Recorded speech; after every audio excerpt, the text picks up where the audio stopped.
Hello dear students, Gayatri विद्या मंदिर उच्च माध्यमिक विद्यालय सांचौर जिला जालौर की ऑनलाइन क्लासेस में आप सभी का एक बार फिर से स्वागत है। प्रिय विद्यार्थियों, मैं अनिल कुमार सोनी, कक्षा 8 विषय गणित अध्याय 2 एक चर वाले रेखीय समीकरण। आज हमारे इस ऑनलाइन क्लासेस का मैं 15वां भाग आपके सामने लेकर आया हूं। आज हम प्रश्नावली 2.2 के सवाल नंबर 13 से हल करना शुरू करेंगे। हम इसके पहले वाले वीडियो में आपको 12 सवाल तक हल करा दिए थे। प्रिय विद्यार्थियों, मैं आपसे फिर से कहना चाहूंगा, यदि आपने हमारे गायत्री विद्या मंदिर उच्च माध्यमिक विद्यालय सांचौर के इस YouTube चैनल को अभी तक सब्सक्राइब नहीं किया है तो सब्सक्राइब जरूर करें, वीडियो को पूरा देखें, इसे लाइक और शेयर जरूर कीजिए। विद्यार्थियों, आप रोजाना नियमित रूप से ये वीडियो देखा करें और सवालों की प्रैक्टिस कीजिए, जिससे आपको गणित के सवाल समझने में बड़ी आसानी आएगी और आप जल्दी से सवालों को हल करना सीख जाएंगे। तो विद्यार्थियों, आज हम शुरुआत कर रहे हैं प्रश्न 2.2 के सवाल नंबर 13 से। देखिए, आपकी पुस्तक में लिखा है, एक परिमेय संख्या को 5/2 से गुणा कर 2/3 जोड़ने पर -7/12 प्राप्त होता है। वह संख्या क्या है?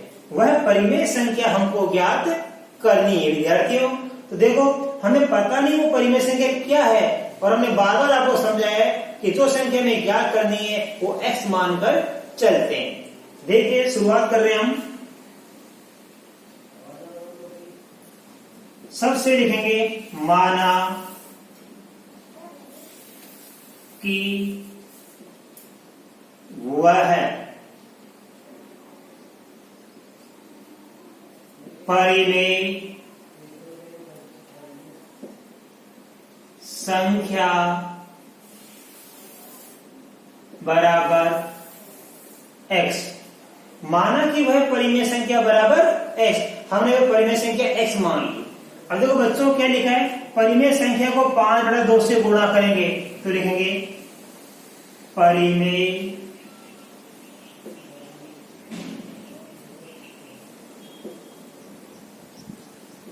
संख्या को 5/2 से गुणा, 5/2 से गुणा करने, गुणा कर 2/3 जोड़ने पर -7/12 प्राप्त होता है। बड़ा हमने सवाल तो ये था हमारा, अब हल करते समय वो लिखना पड़ेगा। ये हमारी कंडीशन है, ये हमारी शर्त है। इस सवाल में क्या है? परिमेय संख्या को 5/2 से गुणा कर 2/3 जोड़ने पर -7/12 प्राप्त होता है। अब इसको आप देखो कैसे रहेंगे। परिमेय संख्या हमारी क्या है बच्चों? देखो, ध्यान समझना, परिमेय संख्या हमने x मानी, तो इस परिमेय संख्या का जवाब क्या आएगा? यहाँ पे हम x लिखेंगे। अब 5/2 से इसको क्या करेंगे? हम गुणा, तो गुणा का चिन्ह लगाएंगे और लिखेंगे 5/2। ये परिमेय संख्या x है, इसको हमने 5/2 से गुणा कर दिया। फिर क्या लिखा है? 2/3 जोड़ने पर। समझ में आ रहा है आपके? अब देखो, परिमेय संख्या को 5/2 से हमने गुणा कर दिया। अब इसे 2/3 जोड़ेंगे तो जोड़ने का चिन्ह लगाएंगे, प्लस 2/3 जोड़ने पर -7/12 प्राप्त होता है, तो बराबर लिखेंगे -7/12। पुनः सीखिए, परिमेय संख्या को 5/2 से गुणा कर 2/3 जोड़ने पर -7/12 प्राप्त होता है। तो देखो, परिमेय संख्या में क्या मानी? x। 5/2 से हम क्या करेंगे? ये गुणा कर देंगे, फिर गुणा करने पर 2/3 जोड़ने पर ये हमने 2/3 जोड़ दिया, क्या प्राप्त होता है बच्चों को लास्ट में? -7/12 प्राप्त होता है। अब हम इसको करेंगे बच्चों, ध्यान समझना। x का गुणा 5/2 से करेंगे तो गुणा कैसे करेंगे? ऊपर का गुणा ऊपर, नीचे का गुणा नीचे। तो 5 को 1 से गुणा करेंगे हम, तो 5x और बटाएगा 2 प्लस ये 2/3 बराबर माइनस के 7/12। राइट, हमने क्या किया? 5 को 1 से गुणा किया, 5x, ये बटा 2 वैसा का वैसा, प्लस 2/3 वैसा का वैसा, और बराबर -7/12 भी वैसा का वैसा लिखा। अब देखिए बच्चों, हम सवाल को करेंगे आगे, तो इस 2/3 का करेंगे पक्षांतरण, क्योंकि ये हमारी चर है और ये दोनों हमारी अचर। तो इन अचरों में इकट्ठा करेंगे, ये प्लस 2/3 उधर जाएगा पक्षांतर होने पर, तो ये माइनस का बन जाएगा। आपको सिखा रखा पक्षांतर करते समय प्लस का माइनस बन जाता है और माइनस का प्लस। तो हम लिखेंगे यहां पे पक्षांतरण करने पर। अब हम पक्षांतर करेंगे इस 2/3 का, तो लिखेंगे 5x/2 वैसा का वैसा बराबर, अब लिखेंगे माइनस के 7/12, और जिस संख्या का पक्षांतर करते हैं उसको आप आखिर में लिखा करो। प्लस 2/3 है तो उधर जाने बन जाएगी -2/3। राइट, 5x/2 वैसा का वैसा, -7/12 सामने वैसा का वैसा, और प्लस 2/3 उधर चला गया तो ये माइनस का बन जाएगा। अब देखो बच्चों, हमारे पास यहां से करने के 2 तरीके हैं। या तो पहले इनका लसब लेके इसको करेंगे, फिर वज्र गुणा कर देंगे। इनका लसब लेंगे, हल करेंगे, और बाद में इसको वज्र गुणा करेंगे। या दूसरा तरीका और है कि हम सीधे ही इन हरों का लसब जो भी आएगा, तो इन सभी संख्याओं को लसब से गुणा करके भी हल कर सकते हैं। तो आप ये विधि सीखिए, इन सभी संख्याओं को किससे गुणा करेंगे? इस 2, 12 और 3 के लसब से हल करेंगे। तो लसब लेना आपको सिखाया था, देखो 2, 12 और 3, इसका मैं लसब लेना सिखा रहा हूं। जिन संख्या को लसब लिया जाता है उनके करेंगे अभाज्य गुणनखंड। देखो 2 का भाग 2 में 1 बार जाता है, 12 में 2 का भाग 6 बार जाता है, और 3 में जाता नहीं है। फिर हम 2 का भाग देंगे, 6 में 2 का भाग देंगे 3, और 3 का 3। अब हम 3 का भाग देंगे, ये 1, 3 में 3 का भाग 1 बार, फिर 3 में 3 का भाग 1 बार। इन सबको गुणा कर लेंगे बच्चों, 2 गुणा 2 गुणा 2, तो कितना आ जाएगा? पे 2 गुणा 2 गुणा 3, ये आ गया 12। तो लसब कितना गया? 12। तो हम क्या लिखेंगे? इस समीकरण को 12 से गुणा करेंगे। तो लिखना पड़ेगा बच्चों, समीकरण को 12 से, ये 12 क्या है? लसब है, गुणा करने पर। अब इन सभी संख्याओं का गुणा किससे करेंगे? 12 से करेंगे। दो कैसे? 5x/2 into 12। राइट, फिर देखो माइनस के 7/12 इंटू 12, हमने इसको भी 12 से गुणा कर दिया।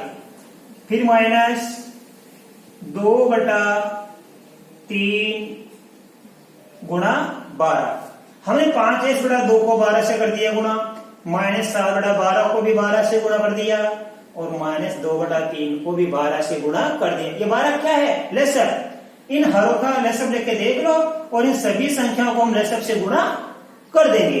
अब देखो काटो आप, ये दोनों करती है, 2 एकम 2 और 2 छिके 12, ये 12 से 12 कट गई एक बार। फिर 3 एकम 3 और 3 चौके 12। अब देखो बच्चों क्या क्या बचता है हमारे पास, ध्यान देना आप। 5x का गुणा हम 6 से करेंगे, तो 5x का गुणा 6 से करेंगे, क्या बन जाएगा? 30x। क्या बन जाएगा? ये 5 छिके 30x। अब देखो यहाँ पे -7 का गुणा 1 से करेंगे तो क्या आएगा? -7। अब यहाँ पे -2 का गुणा 4 से करेंगे तो ये बन जाएगा -8। 4 दूनी कितना बन गया बच्चों ये, क्योंकि 4 को 2 से गुणा कर लो 8, 7 को 1 से गुणा किया 7 आ गया, -7 -7 आ गया, और 6 को 5 1 से गुणा किया 30x। अब आगे देखिए बच्चों, ये 30x बराबर, अब चूंकि दोनों संख्या माइनस की है तो हमने आपको बता रखा है कि तो दोनों संख्या समान चिन्ह की होती है तो जोड़ते समय उनका चिन्ह क्या लिखते हैं, बड़ी वाली संख्या का। तो 8 और 7 15, बड़ी संख्या चिन्ह माइनस है तो माइनस ही रहेगा। 30x बराबर आ गया -15। इसको आगे अपन हल करेंगे बच्चों, देखो आगे यहाँ कर रहा हूं मैं हल, समझना। अब देखो x गुणा 30 से हो रहा है तो मैं x का मान ज्ञात करने के लिए, क्योंकि ये गुणा है तो ये भाग में बदल जाएगा। -15 में किसका भाग देंगे, 30 का, तो लिखेंगे इसलिए x बराबर -15/30।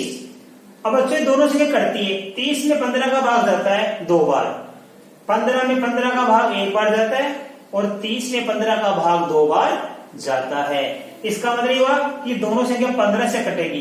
15 में 15 का भाग 1 बार जाता है, और 30 में 15 का भाग कितनी बार जाता है, 2 बार जाता है।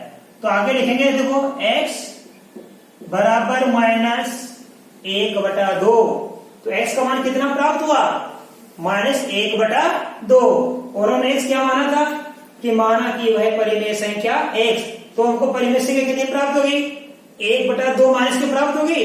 तो हम लिखेंगे इसलिए एक अभिष्ट शब्द लिख देना, अभिष्ट का मतलब बिल्कुल सही, अभिष्ट परिमेय संख्या है बराबर -1/2। इसका मतलब हुआ कि परिमेय संख्या जो हमने प्राप्त की -1/2, यदि 5/2 से हम गुणा करेंगे फिर 2/3 जोड़ेंगे तो कितना प्राप्त हो जाएगा, -7/12 प्राप्त हो जाएगा। तो हमारा अभिष्ट उत्तर कौन सा है परिमेय संख्या का, -1/2 हमको प्राप्त हो गया। अच्छी तरह समझ में आपके। अब देखो सवाल नंबर 14 सीखेंगे। अब देखिए बच्चों, हम सवाल नंबर 14 सीखेंगे। इसमें लिखा है, लक्ष्मी एक बैंक में खजांची है, कैशियर है वो बैंक में, उसके पास नकदी के रूप में 100 रुपए, 50 रुपए और 10 रुपए वाले नोट हैं। उनकी संख्याओं में क्रमशः 2, 3 और 5 का अनुपात है। उनका कुल मूल्य 4 लाख रुपए है। उसके पास प्रत्येक प्रकार के कितने कितने नोट है। थोड़े सरल से लिखेंगे हम। सवाल क्या कहते हो लिखना पड़ेगा, लक्ष्मी के पास, ध्यान देना, 100 रुपए,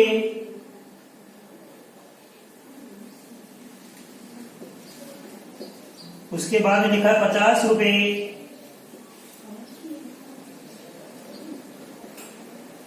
और 10 रुपए वाले नोट हैं। 10 रुपए वाले नोट हैं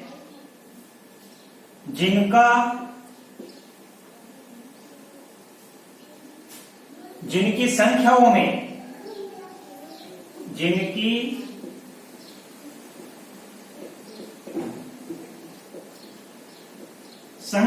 में क्रमशः 2:3:5, 2:3:5 का अनुपात है। बड़ा बहुत ही महत्वपूर्ण सवाल है, इसको अच्छी तरह समझना। लक्ष्मी के पास 100 रुपए, 50 रुपए और 10 रुपए वाले कुछ नोट हैं, जिनकी संख्याओं में क्रमशः यानी क्रम से 2 अनुपात किसका है, 100 वाले रुपए के। 100 रुपए के जो नोट है उनकी संख्या कितनी है, उनका अनुपात 2 है। 50 रुपए के जो नोट है उनका अनुपात 3 है, और 10 रुपए के नोटों का अनुपात कितना है, 5 है। अब हमें इनकी संख्या क्या करनी है कि लक्ष्मी के पास 100 रुपए वाले कितने नोट हैं, 50 रुपए वाले कितने नोट हैं और 10 रुपए वाले कितने नोट हैं, उन नोटों की संख्या हमको ज्ञात करनी है।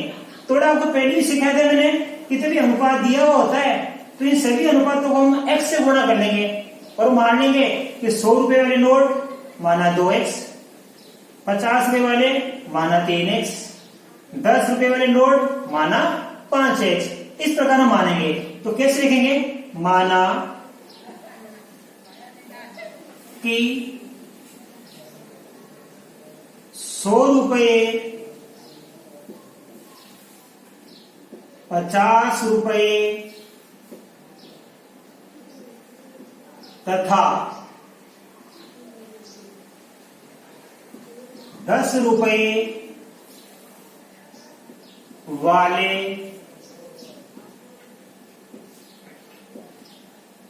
नोटों की संख्या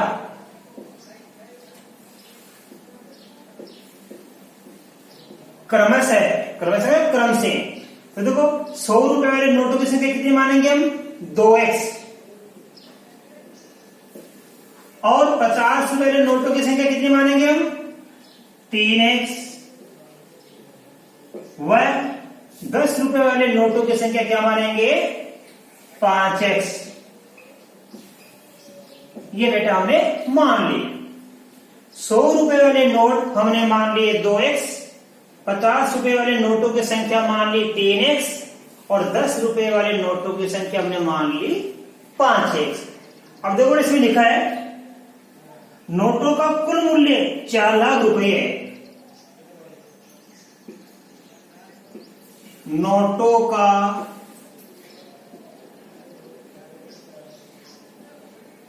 कुल मूल्य बराबर 4 लाख।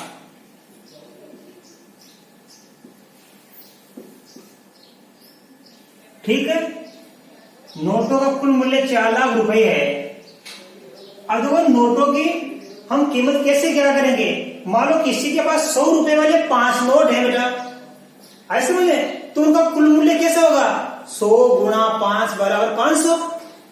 मान लो 50 रुपए के 10 नोट हैं तो 50 नोटों का मूल्य कितना होगा? 50 × 10 500। इसी प्रकार अब हम सभी का मूल्य क्या करेंगे? इसलिए नोटों का कुल मूल्य हम किससे क्या करेंगे? प्रश्नानुसार। हम प्रश्न के अनुसार नोटों का कुल मूल्य ज्ञात करेंगे। तो देखो 100 रुपए वाले नोट कितने माने? 2x। तो बेटा 100 इसका गुणा करेंगे 2x से, ये 100 रुपए वाले नोटों का मूल्य प्राप्त हो गया। प्लस अब क्या करेंगे? 50 रुपए वाले नोटों का मूल्य, तो 50 रुपए वाले नोटों की संख्या कितनी मानी? 3x। इसका मतलब 50 का गुणा किससे करेंगे? 3x से करेंगे, राइट। और 10 रुपए वाले नोटों का मूल्य, नोटों की संख्या कितनी? 5x। तो 10 का गुणा करेंगे 5x से, ये 10 रुपए वाले नोटों का मूल्य प्राप्त हो गया। 100 रुपए के नोटों का मूल्य, 50 रुपए के नोटों का मूल्य और 10 रुपए के नोटों का मूल्य, ये कुल जोड़ देंगे तो कुल मिलाकर हमारे पास बताओ नोटों का कुल मूल्य कितना? 4 लाख। तो यहां लिखेंगे 4 लाख। 100 रुपए के नोटों का मूल्य, 50 रुपए के नोटों का मूल्य और ये 10 रुपए के नोटों का मूल्य, तीनों को जोड़ दिया तो कुल मूल्य कितना प्राप्त हो गया? ये 4 लाख के बराबर हो गया। अब देखिए बच्चों, इनको गुणा करेंगे हम। 200x प्लस 50 को 3 से करेंगे बेटा 150x, 10 को 5x से गुणा करेंगे बेटा, ये आ गया 50x और बराबर आ गया 4 लाख। अब आगे देखिए आप, इनको जोड़ेंगे 200x plus 150x plus 50x, इन सबको जोड़ेंगे 150 से 50 200, 200 200 400। तो यहां लिखेंगे 400x बराबर 4 लाख। अब आप इस दो जीरो काट सकते हो तो पीछे बच जाएगा 4x बराबर बच जाएगा 4000। इसलिए अब चूंकि x गुणा 4 से हो रहा है तो हमें x का मान क्या करना है? तो x का मान ज्ञात करने के लिए इस 4000 में हम किसका भाग देंगे 4 का, तो ये आ जाएगा 1000। तो हमारे पास x का मान 1000 आ गया। अब हम सभी नोटों का यहाँ पे संख्या ज्ञात करेंगे, इसलिए 100 रुपये के नोटों की संख्या हम पहले ज्ञात करेंगे। 100 रुपए वाले नोटों की संख्या कितनी है 2x, तो देखो हम लिखेंगे यहाँ पे 2x बराबर कितने आएंगे 2 इंटू x का मान आ गया 1000, तो 1000 से गुणा कर दो आप 2000। इसका मतलब नहीं हुआ कि 100 रुपए के नोटों की संख्या कितनी है 2000। फिर लिखेंगे 50 रुपए के नोटों की संख्या कितनी मानी थी 3x। अब हम 3 का गुणा किससे कर देंगे वापस 1000 से, तो ये आ गई 3000। अंत में लिखेंगे हम 10 रुपए के नोटों की संख्या, 10 रुपये के नोटों की संख्या कितनी मानी हमने 5x। इसका मतलब ये हुआ 5 गुना फिर 1000 से कर देंगे, तो ये आ जाएगा 5000। तो देखो 100 रुपए वाले नोट की संख्या हमें 2000 प्राप्त हो गई, 50 रुपए वाले नोटों की संख्या हमको 3000 प्राप्त हो गई, और 10 रुपए वाले नोटों की संख्या 5000 प्राप्त हो गई, और यही हमारा आंसर है। बच्चों अच्छी तरह आपको सवाल समझ में आया, अच्छी तरह आप इसका अध्ययन करना। बाकी अगले वीडियो में सिखाएंगे आपको सवाल नंबर 15 से। धन्यवाद।